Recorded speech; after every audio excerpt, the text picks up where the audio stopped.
There are moments in life when everything you thought you knew just shatters, like glass hitting concrete.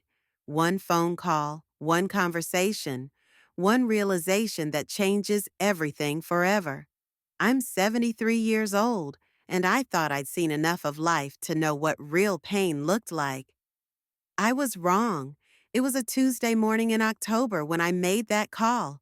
Such an ordinary day.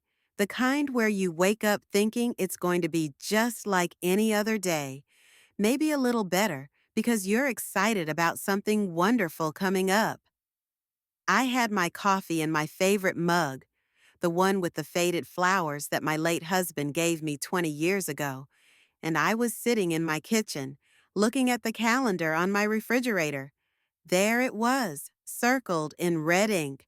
Michael's wedding, November 15th. My son's wedding. The day I'd been looking forward to for months. The day when my baby boy would finally marry the woman he'd been living with for 3 years. Sarah. Sweet Sarah, I thought. Or so I believed. I picked up the phone with such anticipation. My heart was actually fluttering like a schoolgirl's. Can you imagine? At my age, getting butterflies over my son's wedding. I was so proud, so happy for him. I had everything planned. My dress was hanging in the closet, navy blue with tiny pearls around the neckline. I'd saved for months to buy it. I had my shoes, my purse, even a new shade of lipstick that the girl at the department store said would be perfect for photographs. The phone rang twice before he answered. "Hi, Mom." His voice sounded different, strained, but I was too excited to really notice. "Michael, honey," I said, and I could hear the joy bubbling up in my own voice. I just wanted to confirm the time for Saturday. Should I be there by 2 o'clock? Or did you want me there earlier to help with anything? You know how I love to fuss over details. There was this pause, this long, uncomfortable pause that should have been my first warning. Then I heard something in the background. Sarah's voice, low and urgent, like she was whispering instructions. I couldn't make out the words, but the tone, it was sharp, demanding. "Mom," Michael said, and his voice cracked a little. "About the wedding." And that's when my world fell apart. "Oh." Sarah's voice came through the phone, clear as day now. She'd taken the receiver from him. "The ceremony was yesterday. Only the closest people came." The words hit me like a physical blow. I actually felt my chest constrict, like someone had wrapped a band around my ribs and was pulling it tighter and tighter. Yesterday? Yesterday? I sat there holding the phone, and for a moment I couldn't breathe. I couldn't think. I couldn't process what I'd just heard. "Yesterday?" I finally managed to whisper. But, but I thought, the invitation said November 15th. That's this Saturday. "Oh, we changed it," Sarah said, so casually, like she was talking about changing the channel on the television. "It was just immediate family. You know how it is." Immediate family? Immediate family? I am his mother. I carried him for 9 months. I walked the floor with him when he had colic. I taught him to ride a bike, helped him with homework, stayed up all night when he had the flu. I am as immediate as family gets. But I didn't say any of that. I couldn't. My throat had closed up completely. All I could do was sit there, gripping that phone like it was the only thing keeping me anchored to reality, listening to my son's wife, his wife because apparently they were married now, explain to me how I wasn't important enough to be told about my own son's wedding. "Mom?" Michael's voice came back on. "Mom, are you there?" "I'm here," I whispered, and oh, how much pain can fit into two little words. How much heartbreak can you pack into 8 letters? I was there. I had always been there. For 32 years, I had been there for him, And when the most important day of his life came, he wasn't there for me. Look, it was just, we wanted something small, simple. You understand, right? No, I didn't understand. I didn't understand at all. What I understood was that my son had just married a woman who could convince him to exclude his own mother from his wedding. What I understood was that the boy I'd raised to be kind and thoughtful had stood in front of a minister or a judge or whoever married them, and when it came time to think about family, he'd forgotten about the woman who gave him life. I hung up the phone without saying goodbye. I just couldn't. I sat there in my kitchen, staring at that calendar with its cheerful red circle, and I started to shake. Not just my hands, my whole body. It was like every nerve ending I had was suddenly on fire. You want to know what the worst part was? It wasn't even the exclusion itself, though God knows that cut deep enough to leave a permanent scar. It was the casualness of it. The way Sarah delivered the news like she was telling me they'd run out of milk. The way Michael let her speak for him. The way neither of them seemed to think this was anything more than a minor inconvenience, like forgetting to mention they'd changed their phone number. I looked around my kitchen, and suddenly everything looked different. The refrigerator covered with pictures of Michael, his school photos, his graduation, pictures of him and Sarah from holidays and birthdays. All of it felt like evidence of my own stupidity. Had I been deluding myself all these years? Had I been seeing a relationship that didn't really exist? Because here's what they didn't know when they made that phone call. Here's what they conveniently forgot when they were planning their intimate ceremony. For the past 3 years, 3 long years, I had been their safety net, their financial lifeline, their emergency contact when things went wrong. When their electricity got cut off because they spent their bill money on a weekend trip to the beach, who do you think got the panicked call? When Sarah's car broke down and they needed $800 for a new transmission, who do you think they turned to? When Michael got food poisoning and needed to go to the emergency room but didn't have insurance, who do you think paid that bill? Me. It was always me. I never asked for anything in return. I never made them feel guilty. I never even kept a running tally. Well, not officially. But sitting there in my kitchen, with my wedding outfit hanging upstairs and my heart breaking downstairs, I started to remember. I started to add it all up. The utilities, not just once, but 6 different times. Sometimes it was the electricity, sometimes the water. Once it was the gas in the middle of winter when they were going to freeze. Each time they called with such desperation in their voices, such genuine panic, that I couldn't say no. Mom, I'm so sorry to ask, but we're in a real bind here. We'll pay you back as soon as Michael gets his overtime check. The groceries. Oh, the groceries. They'd call when their cupboards were bare, when they'd miscalculated their budget again, when some unexpected expense had eaten up their food money. Just this once, Sarah would say. We hate to ask, but we don't have anything for dinner. And I'd drive to their apartment with bags of groceries, enough to last them a week, sometimes 2 weeks. The car repairs, that damn car of Sarah's. It seemed like every month there was something wrong with it. The transmission, then the brakes, then the air conditioning, then the radiator. Each repair was absolutely necessary and completely unexpected and always seemed to cost exactly as much as they couldn't afford. I lost count of how many checks I wrote to various mechanics around town. The emergency medical bills, not just Michael's food poisoning, but Sarah's dental work when her tooth abscessed, Michael's urgent care visit when he cut his hand at work, Sarah's prescription medications when she couldn't afford the copay. Each time they were so grateful, so apologetic, so certain they'd never have to ask again. I helped them move twice. I co signed their apartment lease when their credit wasn't good enough. I bought them furniture when they couldn't afford any. I gave them money for Christmas gifts when they wanted to buy presents, but couldn't manage it on their budget. And through it all, I told myself I was being a good mother, a supportive mother, the kind of mother who puts her children's needs first, who doesn't keep score, who gives freely and lovingly, because that's what family does. Sitting there with the phone still warm in my hand, I realized I'd been played for a fool. But even that wasn't the worst part. You want to know what the worst part was? I had been so excited about this wedding that I'd saved up for months to buy them a gift. Something special, something meaningful.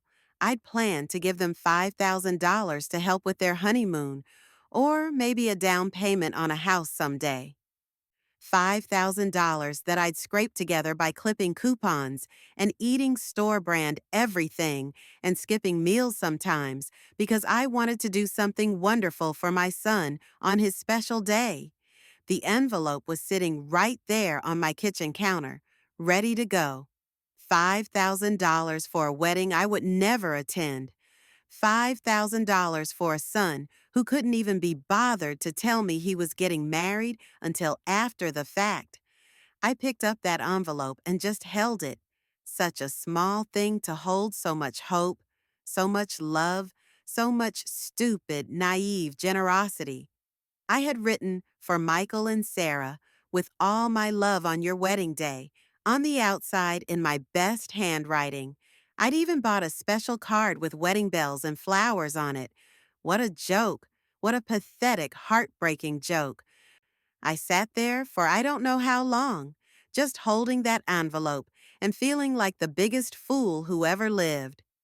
The kitchen got dark around me as the sun went down, but I didn't turn on any lights. I didn't want to see anything clearly.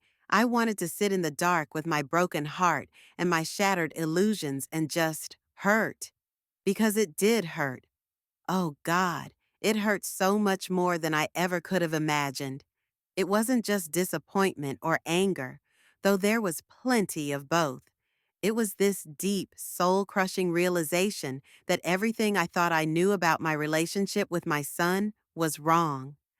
Every conversation we'd had, every time he'd told me he loved me, every holiday and birthday, an ordinary Tuesday phone call, all of it was suddenly suspect. Did he really love me, or was I just convenient?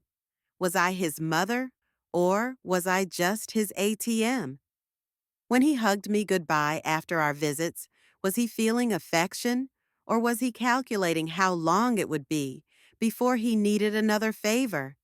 The dress hanging upstairs wasn't just a dress anymore. It was a symbol of everything I'd gotten wrong. I'd bought it thinking I was going to be the proud mother of the groom, the woman who raised this wonderful young man who was starting his own family. Instead, I was the woman who wasn't even worth a phone call until after the fact. I finally got up and turned on the lights, and that's when I saw it. My reflection in the kitchen window. I looked old. Not just older, old, tired and sad and worn down by years of giving and giving and giving to people who saw me as a resource, not a person. When did I become this woman? When did I stop mattering? That night, I didn't sleep. I lay in my bed staring at the ceiling, and every time I closed my eyes, I saw them, Michael and Sarah, standing together in front of someone official, saying their vows, promising to love and cherish each other.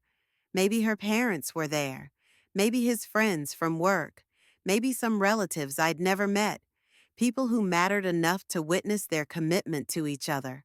But not me, never me. The next few days passed in a blur of numbness. I went through the motions of living, made my coffee, read the newspaper, watched my programs on television, but it all felt hollow, empty, like I was just killing time until the next disappointment came along. And then, about a week later, I made a mistake. A terrible, awful mistake that opened up the wound all over again and poured salt directly into it. I was on Facebook. Now, I'm not one of those people who lives on social media, but I do like to check in occasionally, see what my friends from church are up to, look at pictures of my neighbor's grandchildren. It's harmless usually, pleasant even. I wasn't even looking for anything specific. I was just scrolling through my feed when I saw it. A picture that made my blood freeze in my veins. Sarah in a beautiful white dress. Not some simple courthouse outfit, but a real wedding dress with lace and beading and a train. She looked radiant, glowing, like every bride should look on her wedding day. She was standing next to Michael, who was wearing a black tuxedo that I'd never seen before. They both looked so happy, so in love, so perfect. But it wasn't the bride and groom that made me feel like I was going to vomit. It was everything else in the picture. There were people everywhere, dozens and dozens of people. This wasn't some intimate gathering of immediate family. This was a full wedding, a real celebration. I could see tables decorated with flowers, a dance floor, a professional photographer taking pictures. There was a DJ with a full sound system. There was a beautiful cake, a three-tier cake with intricate decorations that must have cost hundreds of dollars. This wasn't a small, simple ceremony. This was a party, a big, expensive, elaborate party that had been planned for months, maybe longer. I scrolled through more pictures, each one like a knife to the heart. There was Sarah's mother, beaming with pride. Her father walking her down an actual aisle with actual decorations. There were bridesmaids in matching dresses and groomsmen in matching ties. There were flower arrangements and string lights and a photographer capturing every precious moment. And there, in picture after picture, was my son, my baby boy, smiling and laughing and dancing with people I'd never seen before. People who barely knew him, but who had been deemed important enough to witness the most important day of his life. I sat there staring at my computer screen, scrolling through what felt like hundreds of photos, and with each image, the truth became clearer and more devastating. This wasn't about wanting a small wedding. This wasn't about keeping things simple or intimate. This was about excluding me specifically, deliberately, intentionally. They hadn't forgotten to invite me. They had chosen not to invite me. Every single person in those photos, Sarah's college roommate, Michael's coworker, some cousin I'd never heard of, every single one of them had been more important to my son than the woman who gave birth to him. I found myself studying the faces in the crowd, trying to understand what they had that I didn't. What made them worthy of inclusion while I was deemed worthy of exclusion? Was it because I was old? Because I wasn't fun enough? Because I asked too many questions or worried too much or loved too intensely? Or was it because Sarah didn't like me and my son didn't have the backbone to stand up to his new wife? That thought hit me like a sledgehammer. Sarah, sweet, grateful Sarah, who called me whenever she needed money or help or someone to solve her problems. Sarah who hugged me and called me Mom and told me how lucky Michael was to have such a supportive family. Sarah who smiled to my face while planning to cut me out of the most important day of her new husband's life. I clicked through more photos, and there she was in group shot after group shot, surrounded by her family, her friends, her bridesmaids. She looked so happy, so satisfied, like everything had gone exactly according to plan. And then I saw something that made my chest tighten with rage. A photo of the gift table, mountains of wrapped presents, cards, envelopes full of what I could only assume was money. All these people had brought gifts for the happy couple, All these people had been given the opportunity to celebrate and contribute and show their love. While I sat at home with my $5,000 and my stupid wedding dress, completely unaware that the event I'd been preparing for had already happened without me. I closed the laptop and sat there in my living room, shaking with an emotion I couldn't quite name. It was bigger than hurt, deeper than disappointment. It was rage, pure white-hot rage at the injustice of it all, at the cruelty, at the absolute mind-boggling selfishness of two people who could take and take and take from me for years, then exclude me from their joy while including complete strangers. But even the rage felt good compared to what came next, because as I sat there in my living room, surrounded by pictures of Michael from every stage of his life, a horrible thought occurred to me. What if this was just the beginning? What if this was Sarah's way of pushing me out of Michael's life entirely?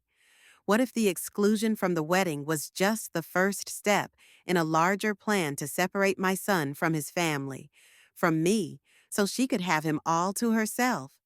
And what if Michael was okay with that? What if he wanted to be separated from me?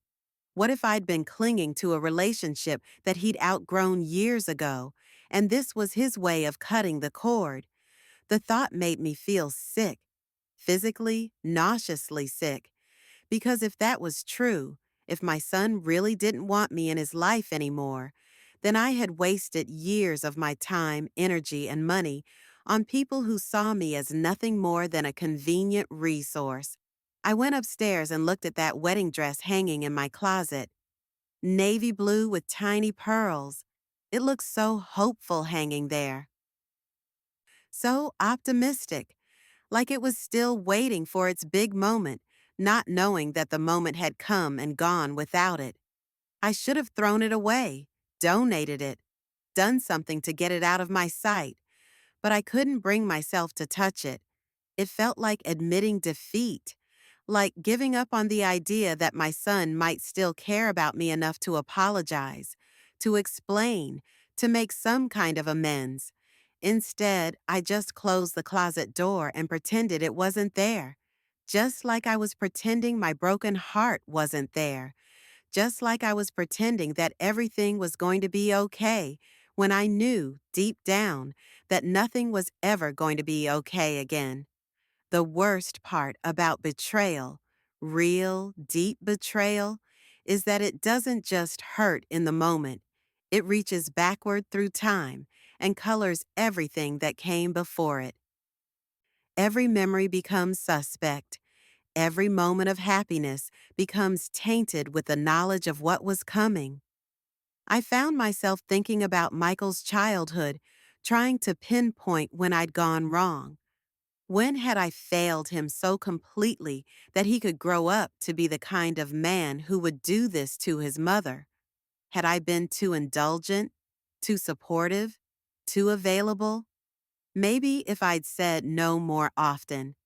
Maybe if I'd made him struggle more, work harder for the things he wanted. Maybe if I'd been stricter, tougher, less willing to solve his problems for him.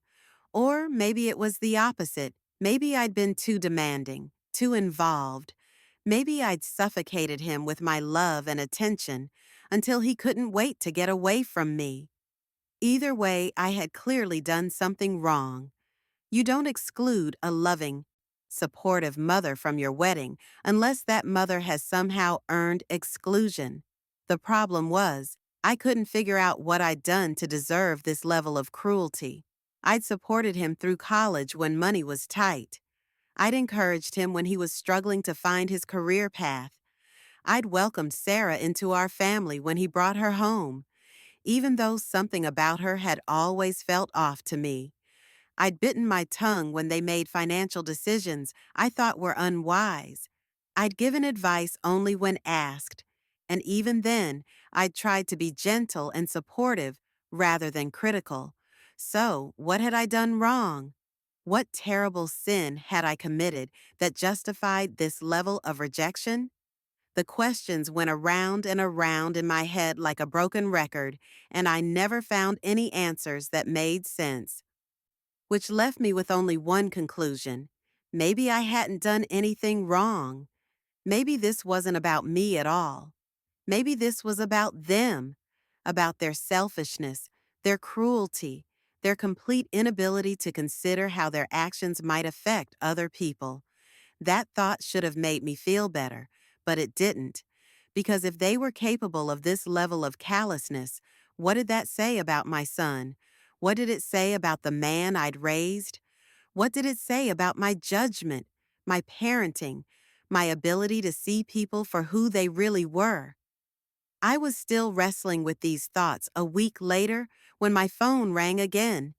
It was Thursday morning, and I was in my garden, trying to lose myself in the simple task of deadheading my roses.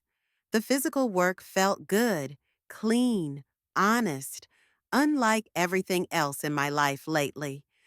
When I saw Michael's name on the caller ID, my heart jumped. Maybe he was calling to apologize.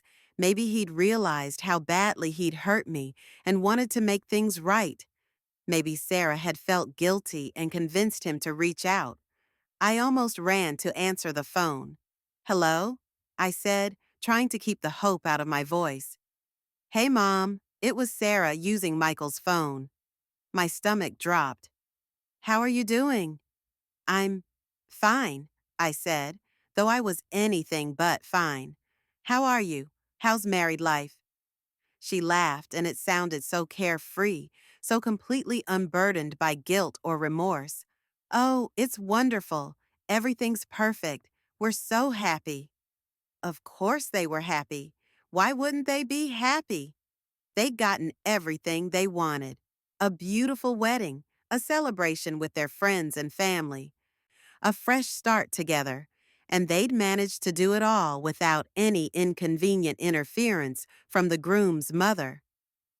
That's, that's wonderful, I said, though the words felt like sandpaper in my throat.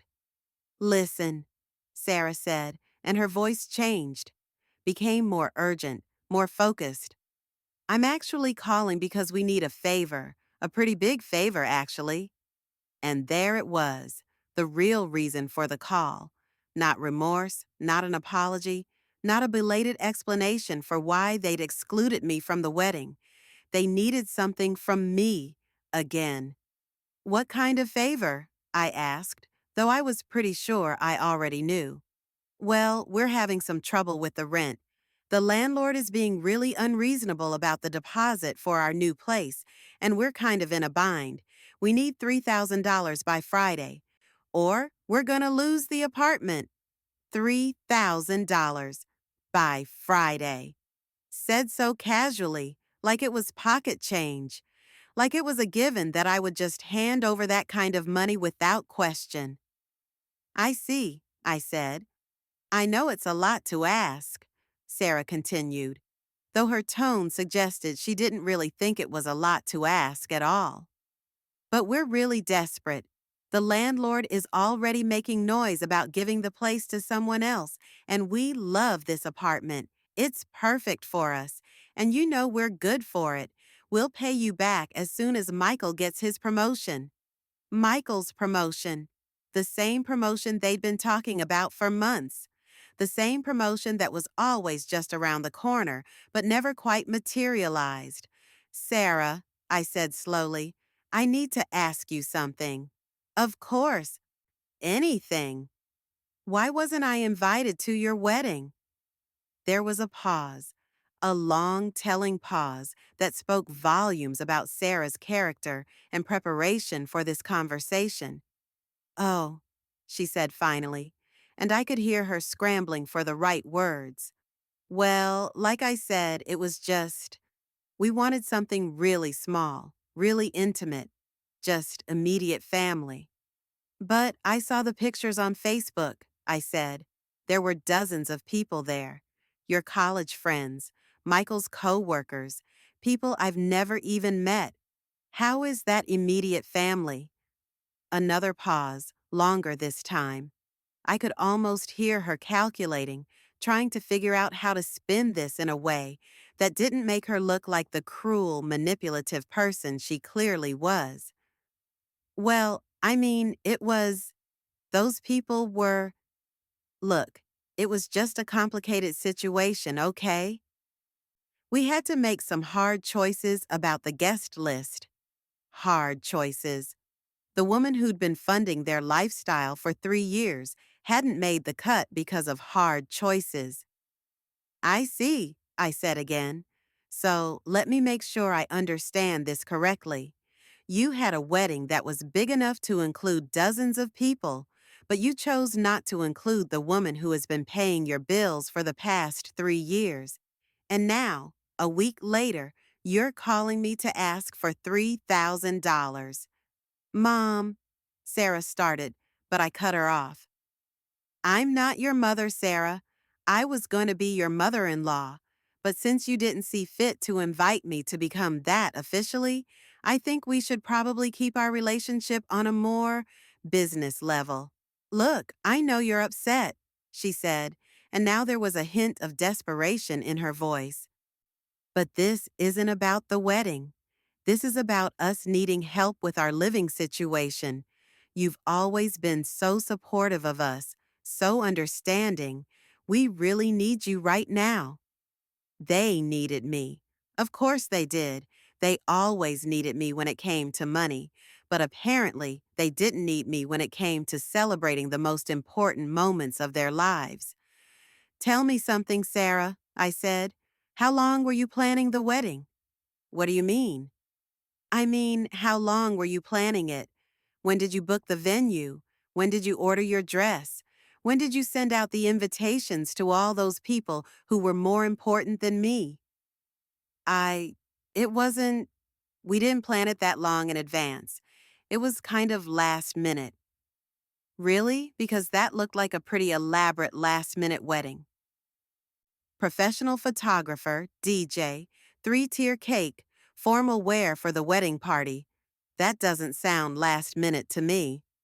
Silence. Sarah, are you still there? Yes, I'm here. Look, I don't understand why we're talking about the wedding when we have this urgent situation with the apartment. Because I want to understand something, I said, and I could hear my own voice getting stronger, more focused. I want to understand how someone can accept money from me every month for 3 years, then exclude me from their wedding, then have the audacity to call me a week later asking for more money. I want to understand what kind of person does that. It's not like that, Sarah said, but there was no conviction in her voice anymore. You're family. We love you. This is what family does for each other. Is it? I asked. Because in my experience, family invites each other to weddings. Family includes each other in important moments. Family doesn't treat each other like an ATM. That's not fair, Sarah said, and now there was anger in her voice. The mask was slipping. We've never treated you like an ATM. We're grateful for everything you've done for us. Are you? Are you really grateful? Because gratitude usually comes with a certain level of respect and consideration. And excluding someone from your wedding while continuing to take money from them doesn't seem very grateful to me. Look, Sarah said, and her voice had gone cold, businesslike. I don't know what your problem is, but we have a real situation here. Are you going to help us or not? And there it was, the real Sarah, not the sweet, grateful daughter-in-law who called me mom and hugged me and pretended to care about my feelings. The real Sarah, who saw me as nothing more than a source of funding and got angry when I had the nerve to question my treatment. No, I said, I'm not going to help you. The word felt strange in my mouth, foreign. In 3 years, I had never said no to them. Not once. I had always found a way to help, always made their problems my problems, always put their needs ahead of my own financial security. But sitting there in my kitchen, thinking about that wedding dress hanging upstairs and those Facebook photos and the casual cruelty of that first phone call. I felt something inside me finally break. Not in a bad way, in a necessary way, like a dam bursting to release years of pent-up frustration and hurt and righteous anger. What? Sarah said, like she hadn't heard me correctly. I said no, I'm not going to help you. I think it's time you and Michael learn to handle your own responsibilities. But, but we need this money. The landlord isn't going to wait. Then maybe you should have thought about that before you decided I wasn't important enough to invite to your wedding. That's not, you can't. This is completely unfair, Sarah sputtered. You're punishing us for something completely unrelated. Unrelated. She thought my exclusion from their wedding was unrelated to their request for money. She genuinely couldn't see the connection between treating someone with complete disrespect and then expecting that same person to bail you out of your financial problems. Sarah, I said, let me explain something to you. For 3 years, I have been supporting you and my son financially. I have paid your bills, bought your groceries, covered your emergencies, and helped you out of every financial hole you've dug yourselves into. I did this because I love Michael and I wanted to help you both get on your feet. We know that, and we're grateful. Let me finish. I did all of this without ever asking for anything in return. I never made you feel guilty about needing help. I never kept a running tally of how much you owed me. I never made your financial assistance conditional on anything. All I wanted was to be part of my son's life and to be treated with basic respect and consideration. You are part of his life. Really? Because someone who's part of a family usually gets invited to family events. Someone who's part of the family usually gets a phone call before major life decisions are made, not after. Someone who's part of the family gets treated like a person who matters, not like a bank account that happens to have feelings. Sarah was quiet now. I could hear her breathing, but she wasn't saying anything. Maybe she was finally starting to understand the magnitude of what they'd done. Or maybe she was just trying to figure out a new angle, a different way to manipulate me into giving them what they wanted. The answer is no, Sarah. I will not be giving you $3,000. I will not be giving you any money. It's time for you and Michael to figure out your own financial problems without depending on me to solve them. But what are we supposed to do? We can't afford the deposit on our own. I don't know, I said. Maybe you can ask one of the people who was important enough to invite to your wedding. Maybe they'll be willing to help you out. And with that, I hung up the phone. My hand was shaking as I set the receiver down. My whole body was shaking, actually. Not from fear or sadness, but from adrenaline. From the rush of finally standing up for myself after years of being taken advantage of. I had said no. After 3 years of saying yes to everything, of being their safety net and their solution and their ATM, I had finally said no. And it felt amazing, terrifying, but amazing. The phone rang again almost immediately. I looked at the caller ID, Michael's number. Sarah, probably, calling back to argue with me, to try a different approach, to see if she could guilt me into changing my mind. I didn't answer. It rang again 5 minutes later, then again 10 minutes after that. I let it go to voicemail every time. I wasn't ready to talk to them again. I wasn't ready to hear whatever sob story they'd concocted, whatever new emergency they'd invented, whatever fresh manipulation they thought might work on me. I needed time to sit with what I'd done, time to process the fact that I'd finally drawn a line in the sand after years of letting them walk all over me, time to figure out what came next, because something was definitely coming next. People like Sarah and Michael Don't just accept no for an answer when they're used to getting whatever they want from you. They escalate. They find new ways to pressure you, new buttons to push, new threats to make. I didn't have to wait long to find out what their next move would be. 2 days later, on Saturday afternoon, I was in my living room reading when I heard cars pulling into my driveway. Not just one car, multiple cars. I looked out the window and saw Michael's beat-up Honda, followed by a newer sedan I didn't recognize. Michael got out of his car, but he wasn't alone. There was a man with him, middle-aged, wearing a suit, carrying a briefcase. Behind them, Sarah emerged from the Honda, looking grim and determined.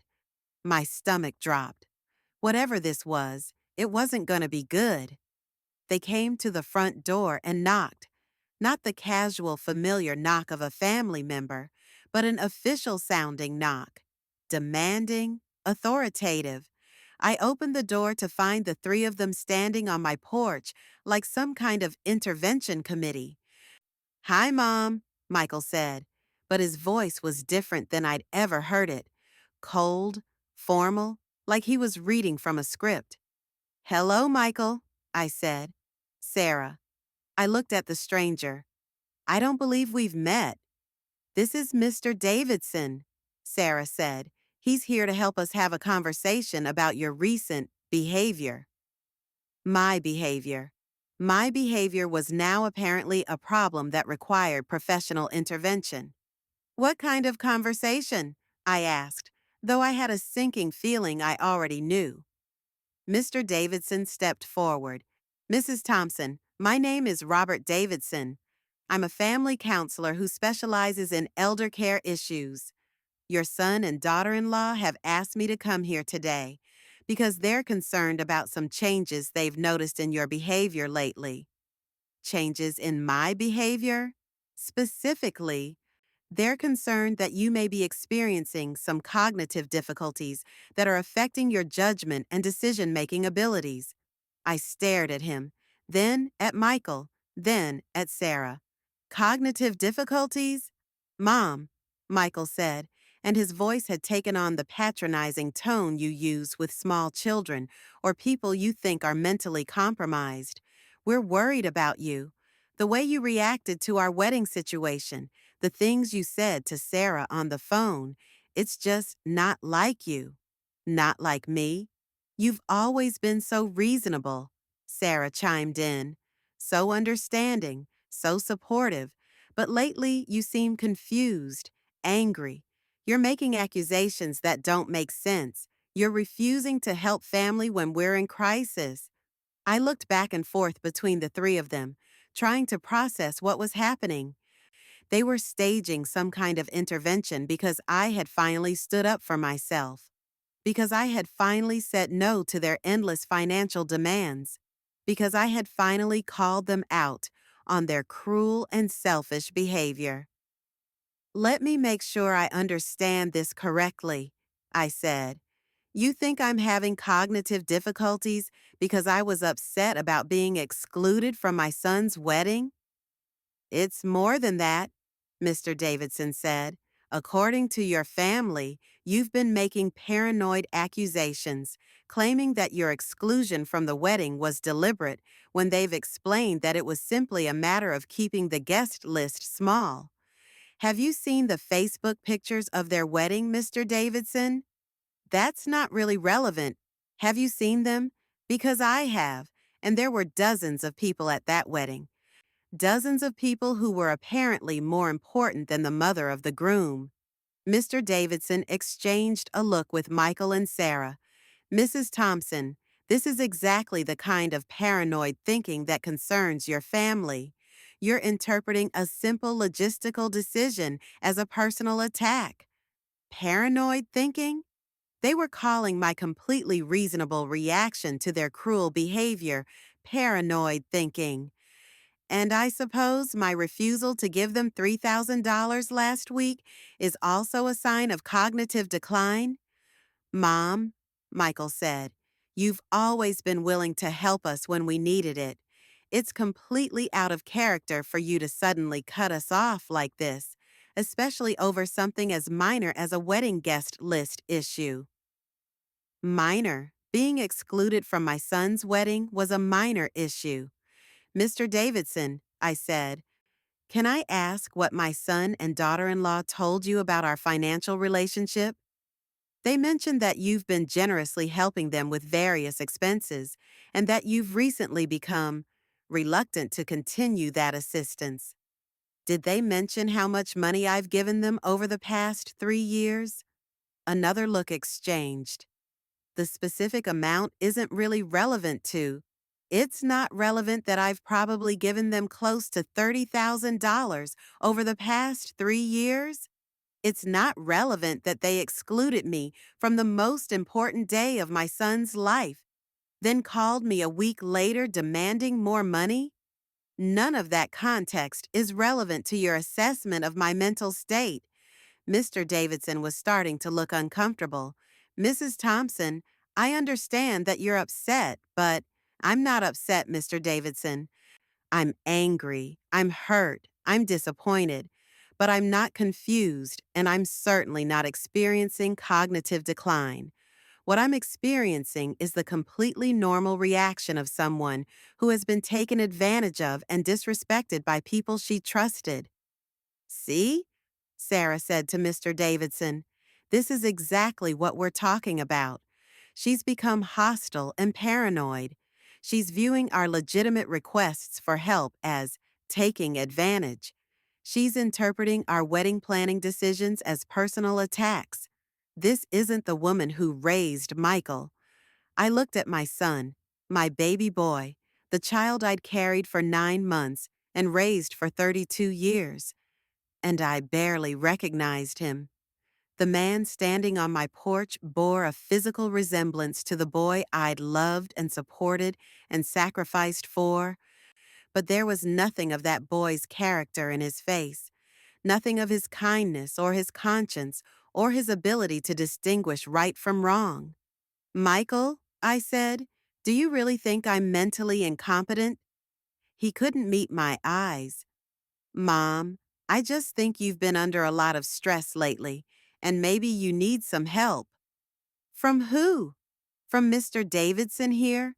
From the family counselor you brought to my home without my permission to evaluate my mental state?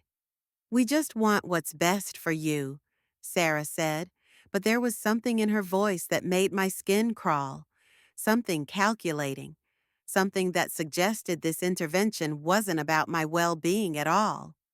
What exactly are you hoping to accomplish here? I asked. Mr. Davidson opened his briefcase and pulled out some papers. Well, your family is concerned about your ability to manage your finances independently. They've suggested that it might be beneficial for you to have some assistance with your financial decisions going forward. What kind of assistance? Perhaps a joint account with your son, or some kind of oversight arrangement to ensure that your money is being managed responsibly. And there it was, the real reason for this charade. They didn't want to help me manage my finances. They wanted access to my finances. They wanted control of my money so they could continue funding their lifestyle without having to ask permission or justify their requests. When I stopped being a willing ATM, they decided to try to make me an involuntary one. Get out, I said. Mom, Michael started. Get out of my house, all of you, right now. Mrs. Thompson, I think we should finish our conversation. There is no conversation, Mr. Davidson. There is no cognitive decline. There is no need for financial oversight. What there is two selfish, greedy people who are upset that their free money has dried up, and they're willing to question my mental competence in order to get it back. I looked directly at Michael. You want to know what's not like me? This is not like me. The woman who raised you would never have tolerated this level of disrespect. The woman who raised you would have put a stop to your entitled, selfish behavior years ago. The woman who raised you failed to teach you basic human decency, and that's on me. That's not fair. What's not fair is bringing a stranger to my home to evaluate my mental state because I won't give you money anymore. What's not fair is excluding me from your wedding, then acting like I'm crazy for being hurt by it. What's not fair is 3 years of treating me like a bank account instead of a human being.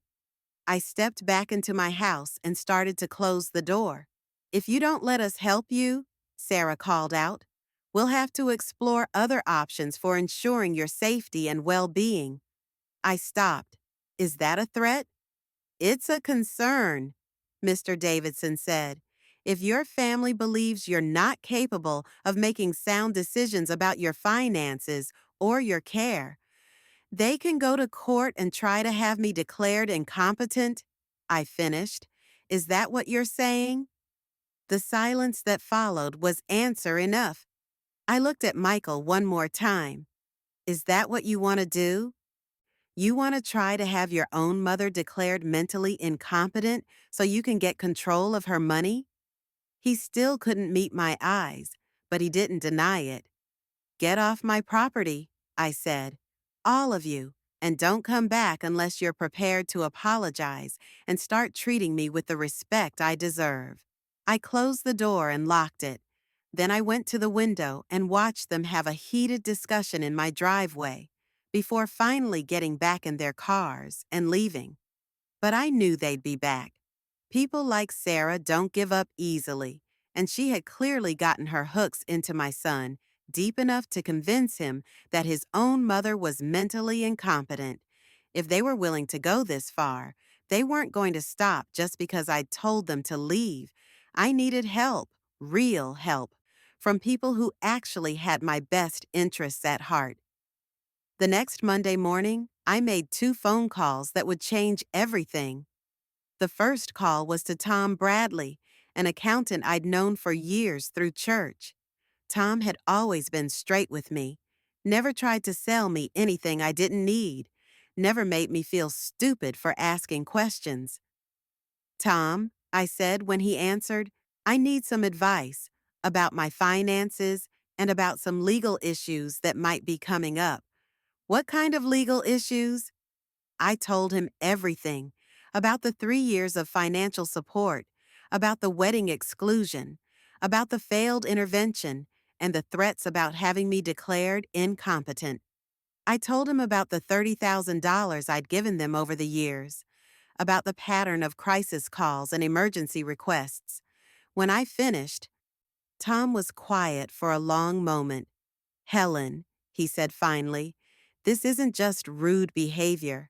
This is financial exploitation and the attempt to question your mental competence when you finally stood up for yourself.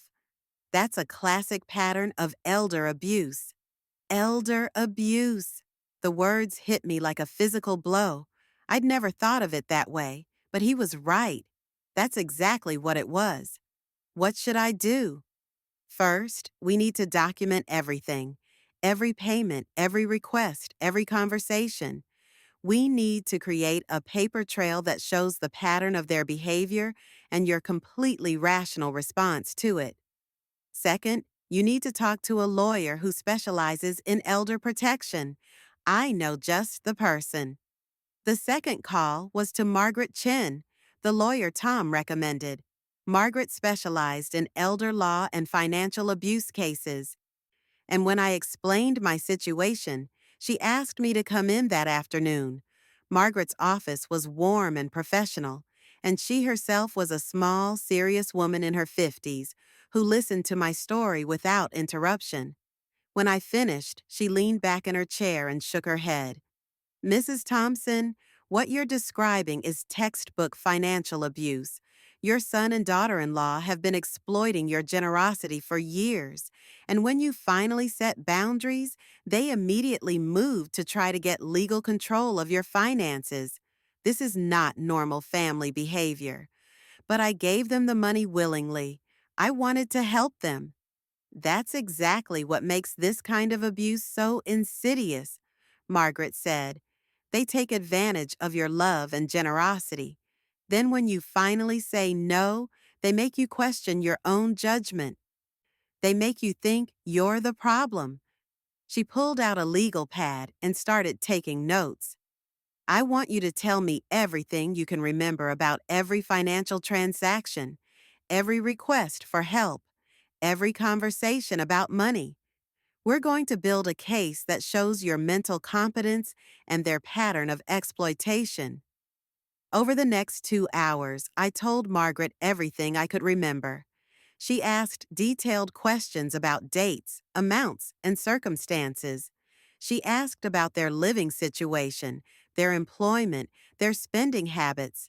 She asked about the wedding planning timeline and the Facebook photos. One more thing, she said as we wrapped up. Do you have any documentation, bank statements, canceled checks, text messages, emails? I did. I'd kept meticulous records of every payment, every request, every interaction, not because I didn't trust them, but because I'm from a generation that keeps receipts for everything. Good, Margaret said. I want you to make copies of everything and bring it to me. In the meantime, I want you to change your banking passwords and set up alerts for any unusual account activity. If they try to access your accounts or make any legal moves against you, we need to know immediately. Do you think they'll actually try to have me declared incompetent? Based on what you've told me, yes. They've invested too much time and effort in accessing your money to give up easily. And frankly, they're probably panicking right now. They've lost their primary source of income, and they're facing real financial consequences for the first time in years. She was right. Over the next few days, the phone calls started, not from Michael or Sarah directly, but from other people. Michael's former boss, calling to check on me and mentioning casually that Michael had said I was having some health issues. A woman who claimed to be a social worker, wanting to schedule a wellness check. A neighbor I barely knew, asking if I needed any help with my confusion about recent events. Sarah was building a case. She was reaching out to people, planting seeds of doubt about my mental state, creating a narrative that would support their claim that I needed financial supervision. But Margaret had prepared me for this. She'd told me exactly how to respond to these contacts, how to document them, and how to protect myself legally. More importantly, she'd connected me with resources I'd never known existed. There was a whole network of professionals who specialized in protecting elderly people from exactly this kind of abuse.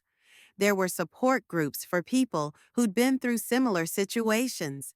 There were legal precedents and protective measures and advocates who understood that family members weren't always the good guys.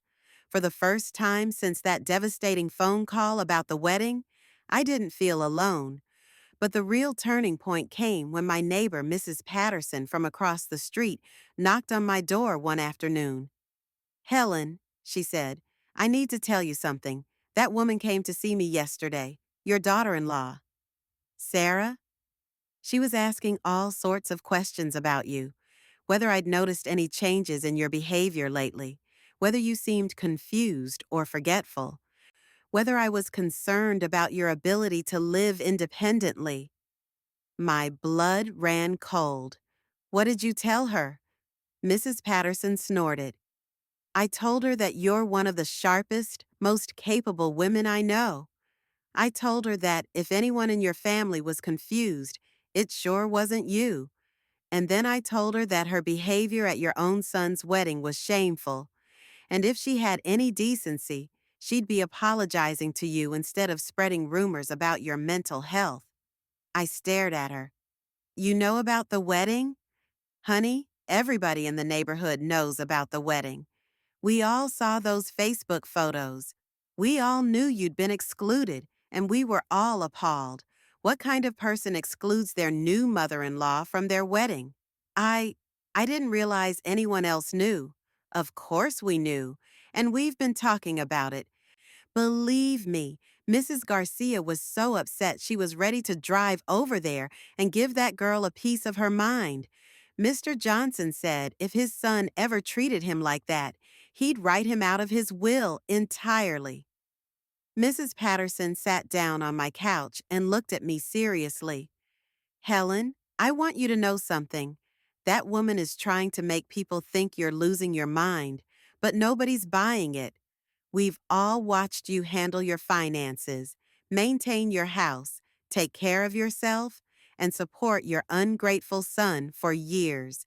You're not confused or incompetent. You're hurt and angry, and you have every right to be. I started crying then. Not the sad, hopeless tears I'd been crying for weeks, but tears of relief. Someone else could see the situation clearly. Someone else understood that my reaction was normal and justified. There's something else, Mrs. Patterson said. My son went through something similar with his ex-wife. She tried to manipulate the court system to get access to his mother's money. It didn't work, but it was a nightmare while it was happening. He learned a lot about elder abuse during that time, and he gave me some advice to pass on to you. She handed me a business card. This is a detective who specializes in elder fraud cases. My son said if anyone ever tries to pull what you're dealing with, you should call this number immediately. They can help you document everything and build a case if you need to defend yourself legally.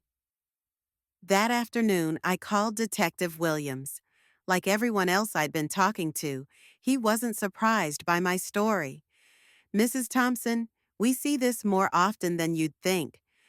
Adult children who've been financially dependent on their parents, then when the parent finally sets boundaries, they try to get legal control through competency challenges. It's a form of financial abuse, and it's illegal. What should I do? Keep documenting everything, every contact, every conversation, every attempt to undermine your competence.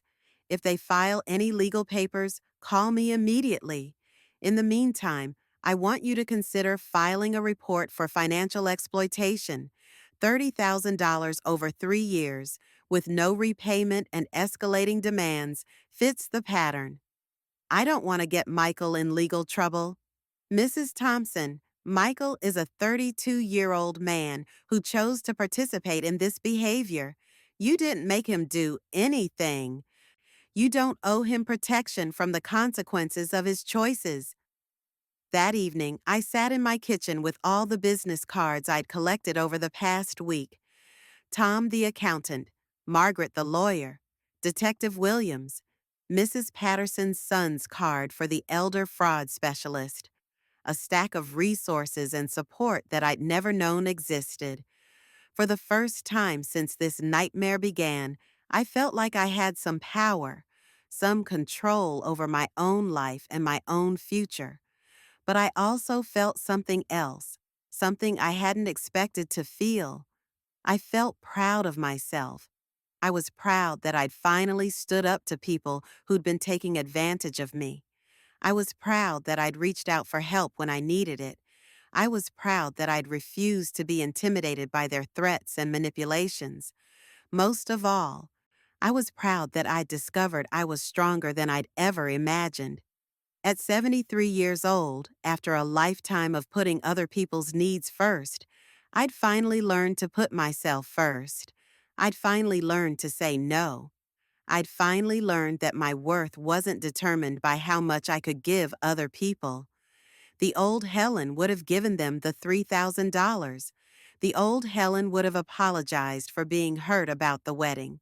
The old Helen would have questioned her own judgment when they brought that counselor to evaluate her mental state. But I wasn't the old Helen anymore. I was someone new, someone stronger, someone who knew her own worth and wouldn't let anyone else define it for her. The final confrontation came 2 weeks later. I was in my living room, reading a book that Margaret had recommended about financial abuse in families, when I heard cars in my driveway again. multiple cars, like before, but this time I was ready. I looked out the window and saw Michael's Honda, Sarah's car, and a third vehicle I didn't recognize. They got out and approached my front door with the same grim determination as before, but this time I wasn't afraid. I opened the door before they could knock. "Hello, Michael, Sarah, and whoever you are," I said to the new stranger. "Mom, we need to talk," Michael said. "No, we don't. I've said everything I have to say to you." "This is serious," Sarah said. "We've been trying to help you, but you won't listen to reason. So we've had to take things to the next level." The stranger stepped forward. "Mrs. Thompson, my name is David Miller. I'm with Adult Protective Services. We've received some concerning reports about your welfare and your ability to make sound decisions about your care and finances."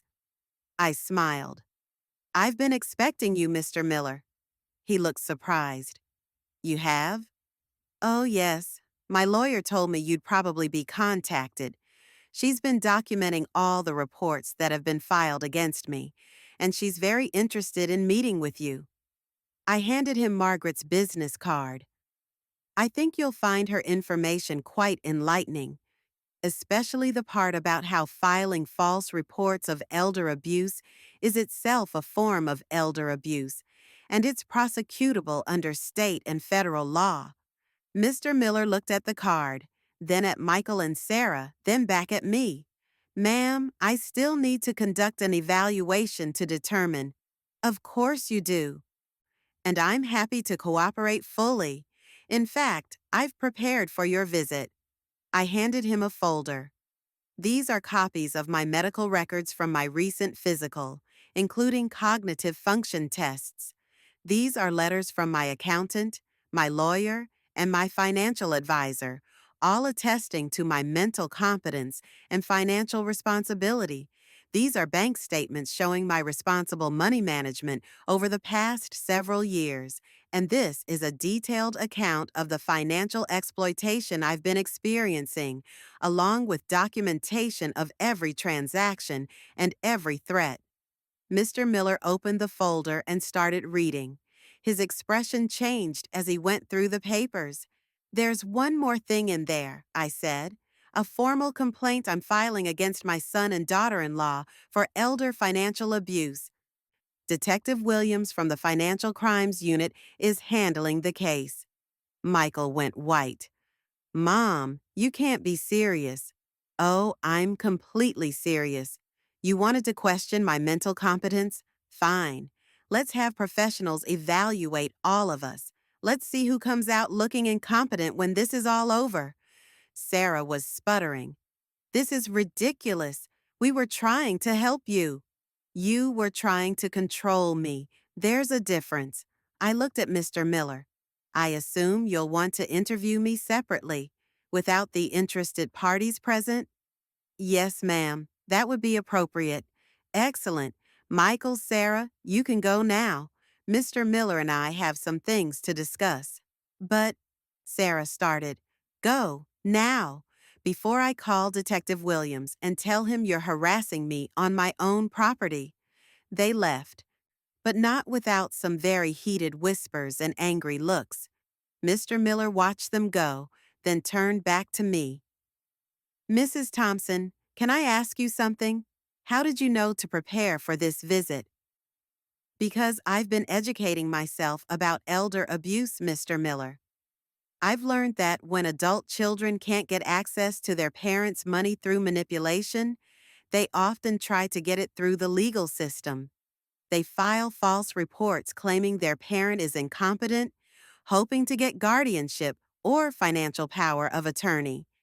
I invited him in and offered him coffee. I've also learned that the best defense against false accusations is documentation and preparation.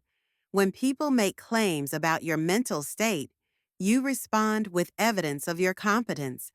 When they try to isolate you, you build a support network. When they threaten legal action, you get legal representation." We talked for 2 hours.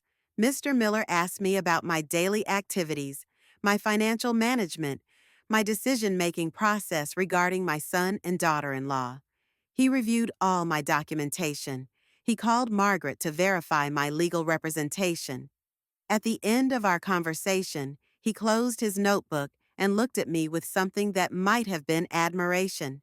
Mrs. Thompson, I have to say, this is one of the most well-documented cases of elder financial abuse I've ever seen, and your response to it has been exemplary. You recognized the problem, sought appropriate help, and protected yourself legally and financially. So you don't think I'm mentally incompetent? He laughed. Ma'am, I think you're sharper than most people half your age. What you are is the victim of financial exploitation by family members. And frankly, your decision to cut off their funding and seek legal protection shows excellent judgment. What happens now? I'll be filing a report that concludes there are no concerns about your welfare or competence. I'll also be noting that the reports filed against you appear to be retaliatory in nature, following your decision to stop providing financial support to the complainants. That information will be shared with Detective Williams for his investigation. After Mr. Miller left, I sat in my living room feeling something I hadn't felt in months. Peace. Not happiness exactly. There was still too much hurt and disappointment for happiness. But peace, the peace that comes from knowing you've done the right thing, even when the right thing is difficult. My phone rang a few hours later. It was Michael. Mom, we need to talk. Do we? About what? About, about everything. About the reports and the detective and all of it. Are you ready to apologize? Are you ready to acknowledge that what you did was wrong? Are you ready to start treating me with respect? Silence. I didn't think so, I said. Michael, I want you to know something. I will always love you. You're my son, and nothing will ever change that. But I will not tolerate being abused by you anymore. I will not be your ATM. I will not be manipulated or threatened or disrespected. Mom, please. I'm not finished. If you want a relationship with me, it's going to be on new terms. You're going to treat me like a human being who deserves respect and consideration. You're going to acknowledge that excluding me from your wedding was cruel and hurtful. You're going to take responsibility for your own finances without expecting me to bail you out every month. What if we can't do that? The question hung in the air between us. What if they couldn't treat me with basic human decency? What if they couldn't acknowledge their wrongdoing? What if they couldn't stop seeing me as a resource to be exploited? Then I guess we don't have a relationship, I said, and that would break my heart, but it wouldn't be my choice. It would be yours. I hung up the phone and went upstairs to my bedroom. I opened the closet and looked at that navy blue dress with the tiny pearls, the dress I'd bought for a wedding I'd never attended, the symbol of my misplaced hope and naive optimism. I took it off the hanger and folded it carefully. Tomorrow, I would donate it to a charity. Maybe some other mother would wear it to her child's wedding. Maybe she'd have a better experience than I did. But tonight, I was going to plan a trip. A long trip to places I'd always wanted to see but never had the time or money for because I was too busy supporting two ungrateful adults who saw me as nothing more than a source of funding. I pulled out my laptop and started researching European river cruises. Something long and luxurious and completely self-indulgent. Something I would never have considered when I was spending my money on other people's emergencies. For 32 years, I defined myself primarily as Michael's mother. Everything I did, every decision I made, every dollar I spent was filtered through that identity. I was a mother first, and everything else second. But Michael didn't want a mother. He wanted a bank account. And Sarah wanted a mother-in-law she could control and manipulate. Well, they could find themselves a new bank account. I was done being anyone's ATM. I was going to be Helen Thompson, not Michael's mother, not Sarah's victim, not anyone's safety net. Just Helen, a 73-year-old woman who'd finally learned to value herself. That night, for the first time in weeks, I slept peacefully. And when I woke up the next morning, I felt something I hadn't felt in years, excited about my future.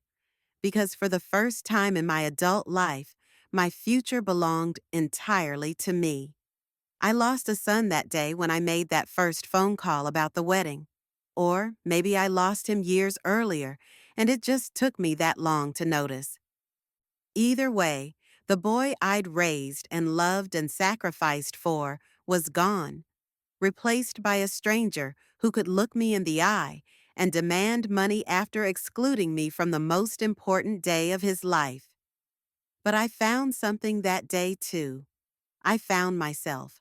I found my strength, my worth, my ability to stand up for what was right, even when it was hard. And you know what? That was a fair trade. People ask me now if I regret cutting them off, if I miss the money I used to give them, if I'm sorry I involved the police and the lawyers and made their financial crimes a matter of public record. The answer is no. I regret that it took me so long to recognize what was happening. I regret that I enabled their behavior for as long as I did. I regret that I didn't value myself enough to demand better treatment from the beginning. But I don't regret protecting myself. I don't regret refusing to be taken advantage of anymore. And I don't regret discovering that I'm stronger and more valuable than I ever imagined. If you're listening to this story and recognizing yourself in it, if you're being treated like an ATM by people who claim to love you, if you're being manipulated and guilted into supporting adults who should be supporting themselves, if you're questioning your own judgment because someone is telling you that setting boundaries makes you selfish or mean, I want you to know something. You deserve better. You deserve to be treated with respect and consideration. You deserve to have your generosity appreciated, not exploited. And you deserve to put yourself first sometimes, even if other people don't like it. It's never too late to start valuing yourself. It's never too late to say no. It's never too late to demand better treatment from the people in your life. Take it from a 73-year-old woman who spent years being everyone else's solution and finally learned to be her own priority. You're worth it. You're worth standing up for. You're worth protecting. And if the people in your life can't see that, then maybe it's time to find new people who can. What would you have done in my situation? I'd love to hear your thoughts in the comments below.